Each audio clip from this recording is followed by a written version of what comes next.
In some possible good news, Dr. Hilary Cass of the Cass Report has backpedaled a little bit from her positions in the review presented to the NHS, possibly in response to all the criticism heaped on her and the report by virtually everyone. Now that the Cass review is starting to have ramifications and repercussions spreading at first across the NHS and also elsewhere in the world, she sat down with an LGBT allied group, the Kite Trust in the UK, to take a few steps back. So let's have a look. They released a Q&A document, and we've got a copy.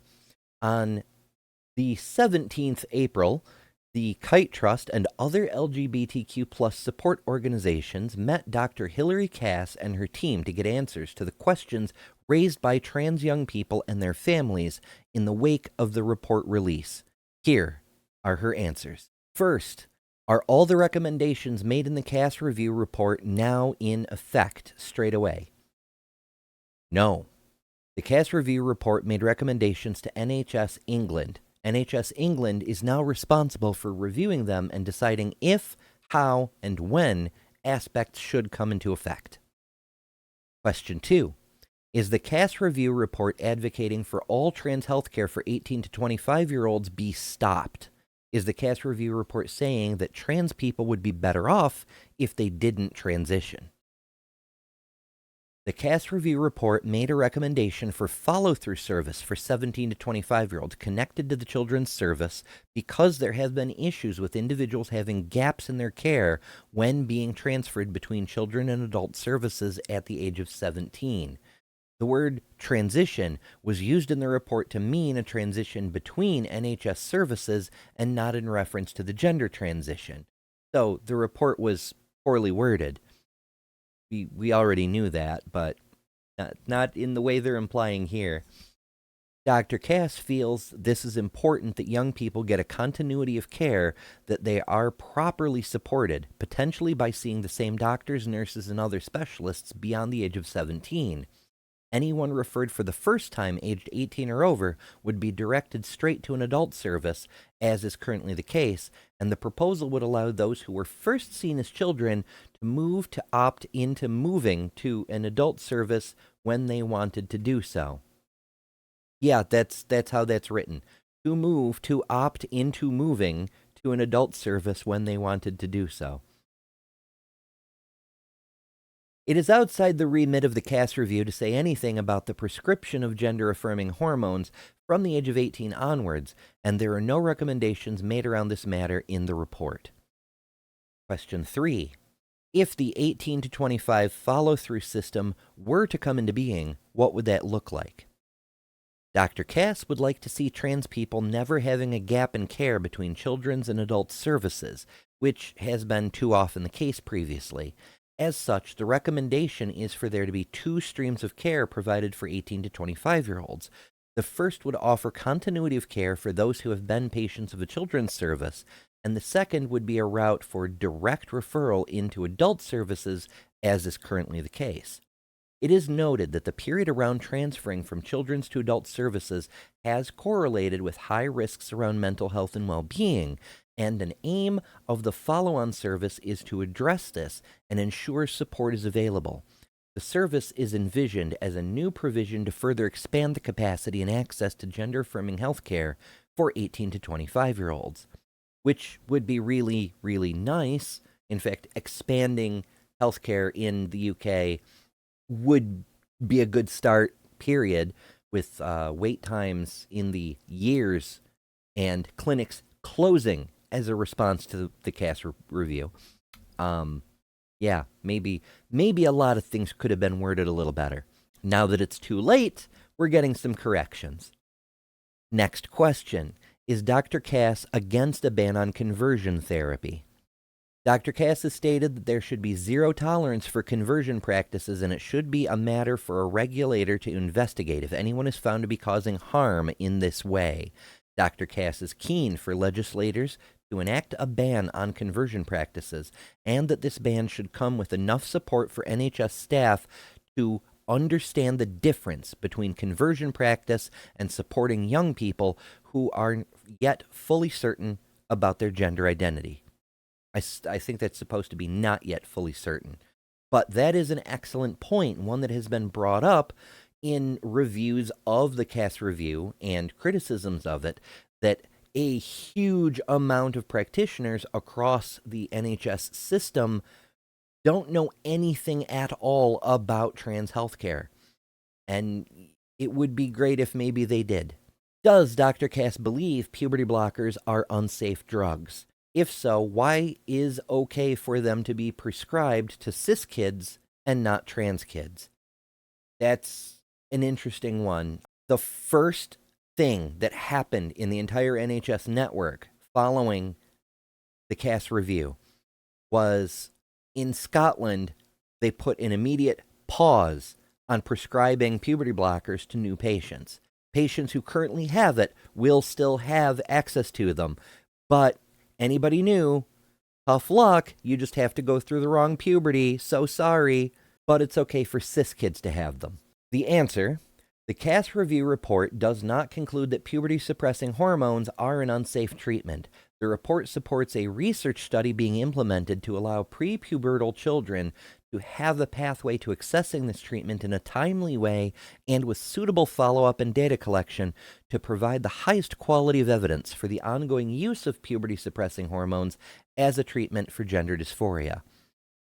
That's a fancy way of saying you can only, if this recommendation is accepted and puberty blockers aren't just blanket banned, you can only get access to puberty blockers if you / your legal guardian is willing to sign on your behalf to a study. In the data the Cass review examined, the most common age that trans young people were being initially prescribed puberty-suppressing hormones was 15. Dr. Cass's view is that this is too late to have the intended benefits of suppressing the effects of puberty and was caused by the previous NHS policy of requiring a young trans person to be on puberty-suppressing hormones for a year before accessing gender-affirming hormones. The Cass review report recommends that a different approach is needed, with puberty-suppressing hormones and gender-affirming hormones being made available to young people at different ages and developmental stages alongside a wider range of gender-affirming healthcare based on individual need. Now, if that paragraph had been in the Cass report itself, we'd have a tenth of the problems that we have with it. That says so much that's so very important. And out of the 388 pages we got, including the blank pages and all the AI cursed art, nothing like that with that tenor of we have to do better in supporting trans kids could be found anywhere in those pages. And that's infuriating because the report is out there. The review has been published in its final form and it's already doing damage. It's good that Cass backpedaled and set the record straight on some of these things, but the fact that that's not in the report is beyond the pale. Next question. Is the Cass review report saying that being trans can be caused by neurodiversity, mental health conditions, or traumatic experiences? No. Dr. Cass believes that all people should get all of their care needs addressed, and that includes trans people. The Cass review report includes recommendations around support for neurodiversity, mental health, and the effects of childhood trauma, because previously trans people have been denied the same support as their cisgender peers, and an expectation has been set that all of their care should be provided through gender services. Yes, that is a very big problem, including here in the U.S., where people are saying you have to have all your mental health issues sorted before you can even begin to look at transgender health care.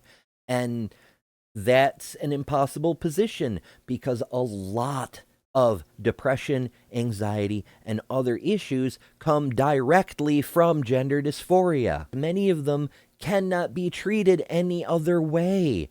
You have to fix the underlying problem, which is the gender dysphoria. But again, this paragraph is not in the review. Dr. Cass is keen to see a crossover of professionals involved in the new children's gender services, including those with expertise in neurodiversity, to best support the patients of these services and service users. Dr. Cass has stated that mental health needs, including depression, anxiety, and eating disorders, should be addressed with the same evidence-based interventions for all children, regardless of whether they are trans or cis. Next question. Why were 100 out of the 102 studies on puberty blockers and hormones rejected? Could you explain the Newcastle Ottawa scale and why you chose this scale above all others outside of its use in the 2020 UOY study cited in 14.9?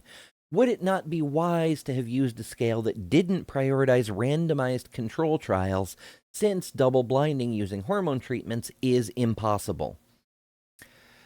Randomized control trials, RCTs, are considered to be the highest form of evidence in medicine, but not the only marker of quality for a study. Dr. Cass agrees that it is inappropriate and not possible to conduct a double-blind study where participants in the study do not know whether or not they are receiving treatment in this instance. Within the evidence considered, Dr. Cass stated that there were hardly any RCTs in the existing studies and that the study type was not the main factor in deciding whether studies were included. Factors around the size of the study as well as the period and extent of follow-up were part of the decision-making process on rating the quality of the evidence. The Cass review report took evidence from studies that were deemed medium quality as well as from 2 that were deemed high quality. Dr. Cass stated that many of these studies didn't necessarily provide evidence for what they needed them to look at, particularly the psychological impacts over an extended period of time. Dr. Cass feels that the NHS now has a challenge to build trust from trans young people and asks those who are of the right age to get involved in studies on gender-affirming treatments to ensure that we have the highest quality of evidence going forwards. Dr. Cass wants the community to be involved in designing high-quality studies and for the new children's gender services to have the research infrastructure to deliver these.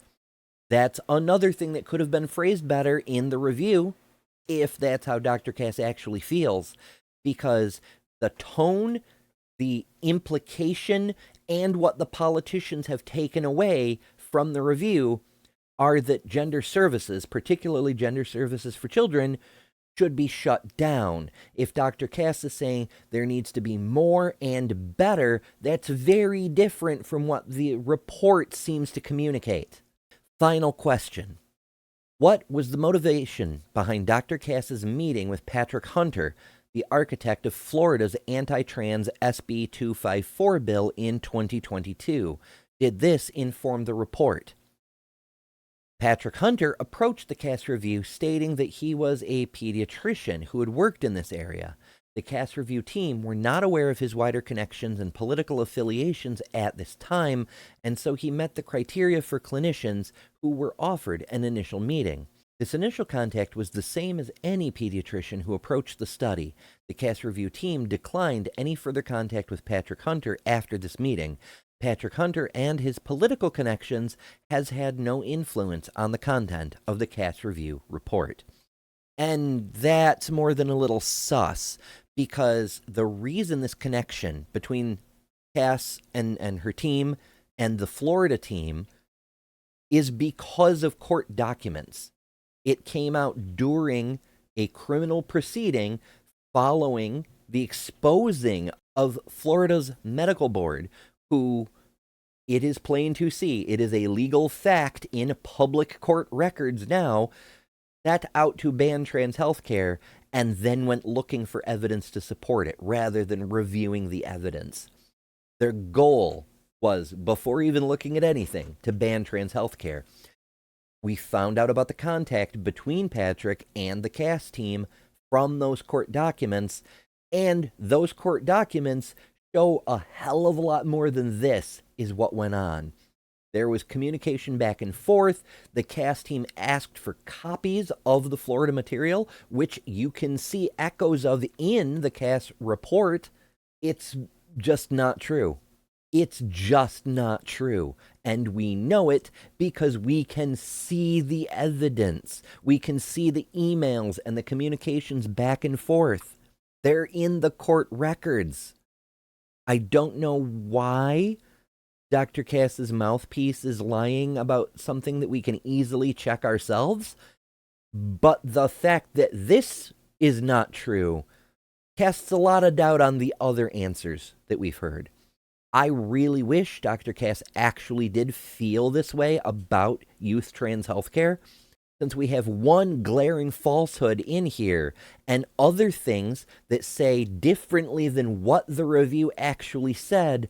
I don't know that we can actually believe what's being said here. But I do hope it's true, and I do hope Dr. Cass comes out and makes a much more public stand about undoing some of the damage that has already been unleashed into the world thanks to her report. For the Transpositions, I've been Umber Belrad.